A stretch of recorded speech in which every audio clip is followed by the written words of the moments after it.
एक दो नहीं बल्कि 5,000 स्वतंत्रता सेनानियों ने मिलकर नेशनल हेराल्ड की स्थापना की थी और वे सभी इसके शेयर होल्डर्स थे। मतलब कि नेशनल हेराल्ड गांधी वाड्रा खानदान की संपत्ति नहीं थी, लेकिन साजिश के तहत सोनिया और राहुल ने नेशनल हेराल्ड की हजारों करोड़ की संपत्ति हड़प ली, नेशनल हेराल्ड को अपनी काली कमाई का एटीएम बना दिया। और अब जब ईडी ने इन दोनों के खिलाफ चार्जशीट दाखिल की तो कांग्रेस इसे राज्य प्रायोजित अपराध कहने लगी और ईडी के दफ्तरों के सामने देश भर में विरोध प्रदर्शन शुरू कर दिए। हालांकि धरना देने का हक तो कांग्रेस को है, लेकिन आज़ादी के दीवानों की प्रॉपर्टीज हड़पने का नहीं। बीजेपी नेता रविशंकर प्रसाद ने कांग्रेस नेताओं पर शेयर हेराफेरी, भ्रष्टाचार और हजारों करोड़ की संपत्ति हथियाने का आरोप लगाया। उन्होंने कहा, नेशनल हेराल्ड 1937 में शुरू किया गया था। इसमें 5,000 शेयर होल्डर्स थे, यानी इसके शेयर नेहरू खानदान की जागीर कभी नहीं रहे। इस बात को समझना बहुत ज़रूरी है। और बड़े बड़े लोग जो फ्रीडम फाइटर थे, जो बाद में कांग्रेस के बड़े नेता भी बने, मुख्यमंत्री वगैरह बने, उन सभी ने उसमें सहयोग किया।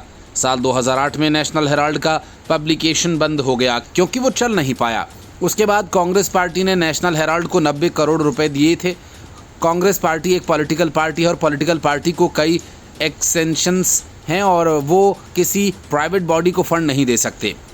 एक कॉरपोरेट षड्यंत्र किया गया ताकि ये पूरी संपत्ति गांधी परिवार के हाथ में आ जाए।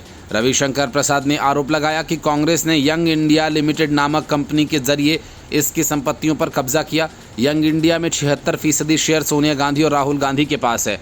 प्रसाद ने दावा किया कि 50 लाख रुपए के बदले 90 करोड़ रुपए के शेयर ट्रांसफर किए गए, जिसके बाद दिल्ली, मुंबई, लखनऊ, भोपाल और पटना में हजारों करोड़ की संपत्तियां यंग इंडिया के नियंत्रण में आ गईं।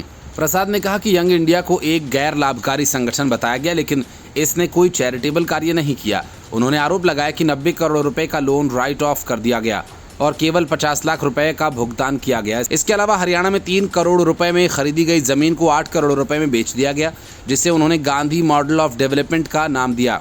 प्रसाद ने बताया कि ईडी ने इस मामले की जांच की और कांग्रेस के कई नेताओं से पूछताछ की। इसमें कांग्रेस अध्यक्ष मल्लिकार्जुन खड़गे, पवन बंसल, सोनिया गांधी, राहुल गांधी शामिल हैं। ईडी ने मनी लॉन्ड्रिंग एक्ट के तहत जांच की और अपनी रिपोर्ट कोर्ट में दाखिल की। कोर्ट ने 21 अप्रैल और 25 अप्रैल 2025 को सुनवाई की तारीख तय की है। प्रसाद ने कहा कि सोनिया गांधी और राहुल गांधी इस मामले में जमानत पर हैं।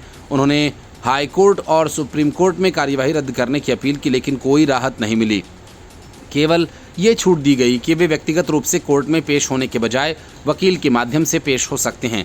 प्रसाद ने कांग्रेस के विरोध प्रदर्शनों को वेंडेटा करार देते हुए इसे कानूनी प्रक्रिया से बचने की कोशिश बताया।